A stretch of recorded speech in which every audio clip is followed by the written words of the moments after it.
ફોટા બરોબર આવે છે ને એમ કહું છું.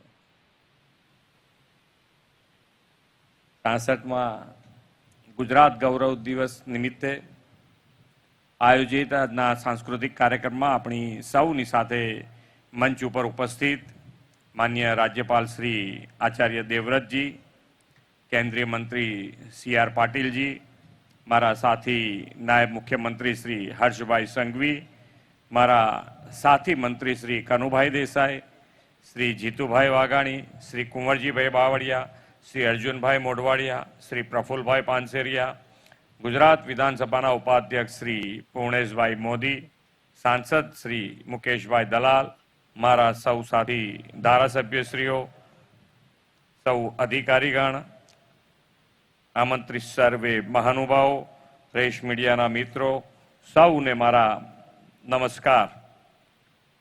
66માં ગુજરાત ગૌરવ દિવસની સૌને ખૂબ ખૂબ શુભેચ્છાઓ પાઠવું છું. 1 મે 1960ના દિવસે બૃહદ મુંબઈથી અલગ રાજ્ય તરીકે ગુજરાત અસ્તિત્વમાં આવ્યું હતું. ત્યારે બધાના મનમાં હતું કે આ ગુજરાત કેવી રીતે વિકાસ કરી શકશે. એની પાસે કોઈ મોટો ઉદ્યોગ નથી, કોઈ માળખાકીય સુવિધા નથી, અને વાત પણ સાચી હતી. 1960 થી 2001 સુધી ગુજરાતનો વિકાસ જોઈએ તેટલો ઝડપે થયો નહીં.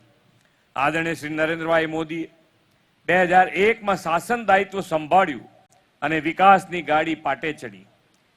આદ્ય કવિ નર્મદે જે કીધું હમણાં જ હર્ષભાઈ કહેતા હતા એ જ વાત છે કે ગૌરવ ગાનમાં કે જય જય ગરવી ગુજરાત, દીપે અરુણ પ્રભાત. આદરણીય શ્રી મોદી સાહેબે ગુજરાતને વિકાસનું અરુણ પ્રભાત બનાવ્યું. તેમની પ્રેરણાથી આજે ગુજરાત ગ્રોથ એન્જિન અને વિકાસનું રોલ મોડેલ બની ગયું છે. જો વિઝનરી નેતૃત્વ અને સૌને સાથે રાખીને વિકાસ કરવાની પ્રતિબદ્ધતા હોય તો સ્થિતિ કેવી રીતે બદલી શકાય તે આદરણીય શ્રી મોદી સાહેબે દેશ અને દુનિયાને બતાવ્યું છે. 6.5 કરોડ ગુજરાતીઓ પણ આદરણીય શ્રી મોદી સાહેબના નેતૃત્વ અને વિકાસની રાજનીતિને પ્રચંડ સમર્થન હમણાં યોજાયેલી ચૂંટણીમાં આપ્યું છે. એમાંય તમે તો સૌ સુરતીઓએ તો 115 બેઠકો પર ભાજપને વિજય અપાવીને ઇતિહાસ રચ્યો છે. સુરત મહાનગરના સૌ નાગરિકોનો અમે ઋણ સ્વીકાર કરીએ છીએ. આદરણીય વડાપ્રધાન શ્રી મોદી સાહેબની એક ખૂબી છે, કોઈને ના સૂજે તે તેમને સૂજે. તેમણે પ્રજાસત્તાક દિવસ, સ્વતંત્રતા દિવસ, રાજ્યના સ્થાપના દિવસ જેવા ઉત્સવોમાં લોકશક્તિ જોડાય અને પોતાના ગામ, નગર, શહેરના વિકાસના કામોથી રાષ્ટ્રહિત પ્રથમનો ભાવ જનજનમાં જાગે એવો ધ્યેય રાખ્યો છે. આ માટે રાષ્ટ્રીય પર્વો લોકો વચ્ચે, લોકો સાથે, લોકોના ઉમંગે જિલ્લા તાલુકામાં યોજવાની તેમણે શરૂઆત કરાવી છે. સૂર્યપુત્રી તાપીના ખોળે વસેલી આ વિકસેલી ડાયમંડ અને સિલ્ક સિટી સુરતને તો આજે બુદ્ધ પૂર્ણિમાના પવિત્ર દિવસે ગુજરાત સ્થાપના દિવસની ઉજવણીના યજમાન બનવાનું સૌભાગ્ય બીજી વાર મળ્યું છે.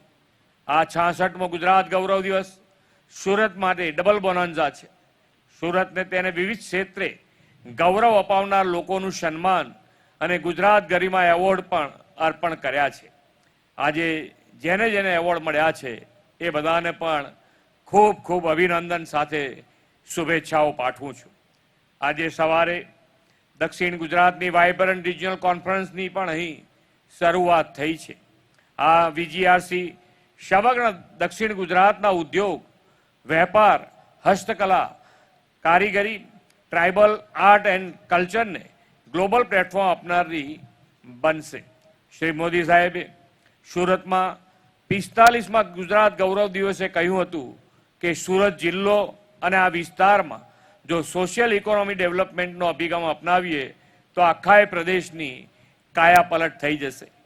રાજ્યના મુખ્યમંત્રી તરીકે 2004માં તેમણે જે વાત કરી હતી તે વડાપ્રધાન બન્યાને એક જ દાયકામાં સુરતને રિજિયનલ ઇકોનોમિક ગ્રોથ હબ બનાવીને જે કહ્યું તે કરવાની સાકાર કરી છે. આજે સુરતમાં જ્યારે રાજ્યનો 66મો સ્થાપના દિવસ ઉજવાઈ રહ્યો છે ત્યારે સુરતની વિકાસ યાત્રાને પણ નજરઅંદાજ ના કરી શકાય. સૂર્યપુત્રી તાપીના કિનારે વસેલું શહેર સુરત ભારતમાં અત્યંત ઝડપી વિકાસ પામતા શહેરો પૈકીનું એક શહેર છે. હીરા ઉદ્યોગ, ટેક્સટાઇલ ઉદ્યોગ અને સિલ્ક ઉદ્યોગના કારણે આ શહેરમાં વિશ્વભરમાં માનભર્યું નામ ધરાવે છે. હજીરામાં અબજો રૂપિયાના ખર્ચે મલ્ટીનેશનલ કંપનીઓ સ્થાપેલા ઉદ્યોગ સુરતની કાયાપલટ કરી નાખી છે. એપરલ પાર્કમાં અદ્યતન ફેશનના તૈયાર વસ્તુના ઉત્પાદનની ડિમાન્ડ સાથે હજારો યુવાનોને રોજગારી પર મળી રહી છે. જેમ્સ જ્વેલર્સ પાર્ક અને ડાયમંડ બુશના પગલે સુરતે વિકાસના નવા સોપાનો સર કર્યા છે. સુરત આજે સ્વચ્છતા સર્વેક્ષણમાં દેશમાં પ્રથમ શહેરોમાં સ્થાન અને 123 પુલ સાથે સિટી ઓફ બ્રિજ તરીકેનું ગૌરવ મેળવ્યું છે. જળ સંચય માટે કેચ ધ રેન અભિયાન હોય કે રેન વોટર હાર્વેસ્ટિંગનું સ્ટ્રક્ચર હોય, સુરતે દેશનું દિશા દર્શન કર્યું છે. ડેડિકેટેડ BRTS કોરિડોર પર 100% ઇલેક્ટ્રિક બસ શરૂ કરીને ગ્રીન ક્લીન સિટી બનાવવાની દિશામાં સુરતે નક્કર કદમ માંડ્યા છે. સુરતનું સર્ક્યુલર વોટર ઇકોનોમી મોડલ સમગ્ર દેશ માટે પ્રેરણારૂપ છે. ટ્રીટેડ વેસ્ટ વોટરનો પુનઃ ઉપયોગ કરીને ઉદ્યોગને પાણી પૂરું પાડવામાં આવે છે. પરિણામે તાજા પાણી પર દબાણ ઘટ્યું છે અને વોટર સસ્ટેનેબિલિટી પણ સુનિશ્ચિત કર્યા છે. સુરત હવે માત્ર ઇન્ડસ્ટ્રીયલ સિટી તરીકે નહીં, પરંતુ ગ્રીન, ક્લાઇમેટ રિઝિયન્ટ અને ફ્યુચર રેડી સિટી તરીકે વિકાસ ક્ષમતા સાથે આગળ વધી રહ્યું છે. આજે ગુણવંતા ગુજરાતના ગૌરવક્ષમા આ મહાનગરના વિકાસને વધુ ગતિ આપવાની આપણી નેમ છે. આ માટે સુરત મહાનગરપાલિકા, સુરત જિલ્લાની ગ્રામ્ય પંચાયતો અને સુરત જિલ્લાની નગરપાલિકાઓને વિકાસ કામ માટે કુલ 7.5 કરોડ રૂપિયાની આજે ફાળવણીની હું જાહેરાત કરું છું. 2.5 કરોડ રૂપિયા સુરત કમિશનર, 2.5 કરોડ રૂપિયા સુરત જિલ્લા કલેક્ટર અને 2.5 કરોડ રૂપિયા જિલ્લા વિકાસ અધિકારીને રાજ્ય સરકાર વિકાસ માટે આપશે. વડાપ્રધાનશ્રીએ વિકસિત ભારત 2047નો જે સંકલ્પ આપ્યો છે તેને આપણે વિકસિત ગુજરાતથી પાર પાડવો છે.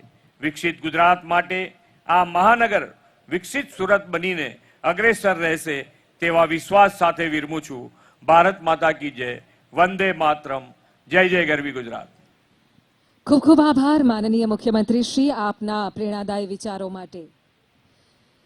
જો રાજ્યની પ્રગતિની તાકાત તેની આર્થિક સદ્ધરતા છે, તો સાથે જ સામાજિક અને सांस्कृतिक मूल्यों પણ राज्य अस्मिताना आधार स्तंभों છે.